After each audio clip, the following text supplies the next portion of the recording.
Very good morning students. So हम topic कर रहे थे कौन सा, फ्रिक्शन। तो हमने फ्रिक्शन के बारे में पढ़ा, फ्रिक्शन क्या होती है, इसकी क्या ज़रूरत होती है और इसकी टाइप्स क्या हैं। टाइप्स में हमने पढ़ा था sliding friction, static friction. Static first था, स्टैटिक सेकंड था स्लाइडिंग एंड थर्ड था, yes you know, that is rolling friction. तो आज हम इस फ्रिक्शन के बारे में हम ये पढ़ेंगे कि क्या हम इस फ्रिक्शन को बढ़ा या घटा सकते हैं। हमने पिछले लेक्चर में ये पढ़ा था कि फ्रिक्शन हमारे लिए एडवांटेजेस भी है और डिसएडवांटेजेस भी है, कि इसके फ़ायदे भी हैं और इसके नुकसान भी हैं। तो अगर इसको प्रॉपरली यूज़ किया जाए, फ्रिक्शन को प्रॉपरली यूज़ किया जाए तो इसके फ़ायदे ही फ़ायदे हैं। तो हम उस फ्रिक्शन को कैसे यूज़ कर सकते हैं, हम अपनी मर्ज़ी से, हमें जब फ्रिक्शन चाहिए तो कैसे ले सकते हैं और जब नहीं चाहिए तो कैसे रिड्यूस कर सकते हैं, अब हम वो पढ़ेंगे। ठीक है जी। तो सबसे पहले हमारा टॉपिक है कि फ्रिक्शन को इंक्रीज़ कैसे करते हैं। ठीक है जी। तो सबसे पहले हमारा टॉपिक है कि फ्रिक्शन को इंक्रीज़ कैसे करते हैं।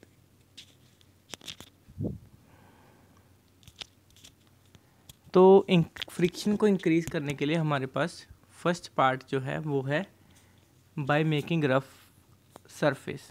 हमने ये चीज़ पढ़ी थी कि अगर किसी सरफेस का कॉन्टैक्ट एरिया क्या हो जाए, इरेगुलर हो जाए या रफ़ हो जाए तो क्या हो जाता है, फ्रिक्शन इंक्रीज़ हो जाता है। तो फर्स्ट पॉइंट वो वही बोल रहे हैं कि by making the surface rough. अगर किसी चीज़ का सरफेस रफ़ नहीं है तो आप उसे रफ़ बना दो। ठीक है जी, इरेगुलर बना दो। अगर इरेगुलर नहीं है तो फर्स्ट मेथड तो ये है। सेकंड मेथड है कि मेकिंग ग्रोव्स और trade on the surface in contact. अच्छा, ये बड़ी सारी लाइन का मतलब ये है कि आप बुक में से देख सकते हो, ये लाइन पेज नंबर 30 पे है कि मेकिंग ग्रोव्स और trades on the surface in contact, कि जो भी सरफेस किसी दूसरे सरफेस के कांटेक्ट में आ रहा है उस सरफेस को क्या कर दो, थोड़ा अलग से डिज़ाइन टाइप बोल दो, कि डिज़ाइन बना लो। पर क्या डिज़ाइन ही होता है। आपने जनरली देखा होगा, क्या देखा होगा कि ये आपका कार का, बस का या बाइक का टायर है, तो वो बनाने को तो वो सिंपल नॉर्मली भी बना दे, सीधा प्लेन, पर वो बीच में ये डिज़ाइंस क्यों डालते हैं। ऐसे ऐसे कुछ डिज़ाइंस होते हैं ना, या कई और डिज़ाइंस होंगे ऐसे ऐसे। ठीक है, तो ऐसे ऐसे डिज़ाइन क्यों डाले जाते हैं, ताकि वहाँ पे जो फ्रिक्शन है वो इंक्रीज़ हो सके। और क्या है कि रोड और टायर के बीच में ग्रेट फ्रिक्शन बनी रहे। ठीक है जी। उसके बाद है, और इसी के बेस पे, आपके सेकंड पॉइंट के बेस पे ही सारी चीज़ें लगभग बनाई जाती हैं। जैसे आपके टायर्स हो गए, ये आपको बता दिया, टायर्स बनाए जाते हैं इसके बेस पे। उसके बाद आपके बाइक्स वगैरह के देखो हैंडल्स होते हैं ना, जो वो देखो कितने ग्रिप्ड होते हैं कि आप उसको पकड़ते हो और आपका हाथ फिसलता नहीं है जनरली। ठीक है जी, तो इसी के कारण होता है। उसके बाद किसी भी टूल्स के, अगर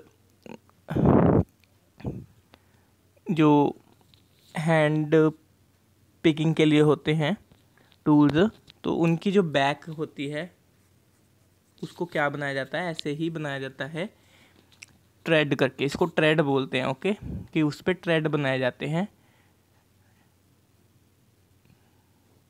और ग्रिप को इंक्रीज़ किया जाता है। हाँ जी, तो ये था हमारा सेकंड पॉइंट बच्चे। थर्ड पॉइंट है providing spikes on the surface in contact. अच्छा, स्पाइक्स आप लोगों ने सुना है, स्पाइक्स क्या होता है, स्पाइक्स होता है कांटे। तो कांटे लगा के कैसे, आपने जनरली देखा होगा कि जो रनर्स वगैरह होते हैं, जो स्प्रिंटर्स वगैरह होते हैं, वो क्या करते हैं, वो नॉर्मल बूट्स नहीं पहनते। तो कौन से बूट पहनते हैं, वो ऐसे बूट्स पहनते हैं जिसके नीचे क्या होते हैं, एक स्पाइक्स लगे होते हैं। उन बूट्स को भी स्पाइक्स ही बोलते हैं। ठीक है जी। तो ऐसे कांटेदार होते हैं, उनको स्पाइक्स बोलते हैं। तो वो पहनते हैं, क्यों? ताकि उनकी जो फ्रिक्शन है वो इंक्रीज हो सके और आप उनके पैर फिसले से ना। ठीक है जी। उसके बाद जैसे आप लोगों ने जनरली भाग मिल्खा भाग में देखा ही होगा कि वो पहले बिना शूज़ के दौड़ता है और बाद में स्पाइक्स पहनता है एकदम, तो उसको स्टार्टिंग में थोड़ी मुश्किल होती है, बट बाद में फ्रिक्शन क्या होती है, ईजिली बन जाती है। Rubbing course substance like powder और सॉइल ऑन द सरफेस। आपने जनरली ये देखा होगा कि जो जिमनास्ट वगैरह होते हैं या जिम चलाते हैं जो, या फिर वेट लिफ्टिंग करते हैं, वो क्या करते हैं, अपने हाथों को सूखा सूखा रखते हैं। कैसे? या तो पाउडर सा लगा के या सॉइल लगा के। ठीक है। इसके एक और एग्जांपल है, जब कोई म्यूजिशियन तबला वगैरह बजाने लगता है तो वो तबले पे क्या करता है, एक पाउडर सा छिड़कता है ताकि वहाँ पे उसके हाथ स्लिप ना हो। तो हर जगह पे बच्चे अगर देखो आप तो साइंस एक्ट कर रही है, और इसी साइंस को आपने समझना है कि ये कहाँ और कैसे एक्ट कर रही है। Providing machines with special belt made of rough material. तो आपने देखा होगा कि किसी मशीन के क्या किया जाता है, बेल्ट डाली जाती है। तो ऐसे ऐसे कुछ व्हील के साथ एक बेल्ट डाल के तो दूसरी साइड पे भी व्हील डाल के ऐसे यूज़ किया जाता है। तो ये बेल्ट जो होती है ये एक स्पेशल मटेरियल की बनाई जाती है ताकि वहाँ पे वो इन व्हील से स्लिप ना हो। तो वहाँ पे भी फ्रिक्शन का एक बहुत बड़ा रोल है। ठीक है जी। और आपके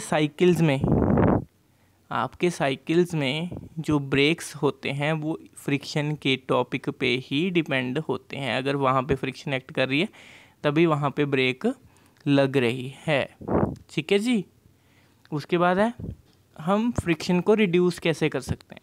फ्रिक्शन का रिड्यूस करने के लिए लगभग 2 ही मेथड हैं। क्या? कि या तो आप उसकी रेगुलरिटी बना दो। रेगुलरिटी कैसे बनाओगे? By polishing the surface. अगर वो सरफेस पॉलिश्ड नहीं है, पॉलिश मतलब होता है कि उसको सीधा कर देना, बिल्कुल सीधा, रेगुलर कर देना। ठीक है। तो फर्स्ट मेथड तो ये है। सेकंड मेथड है बाय अप्लाइंग लुब्रिकेटिंग।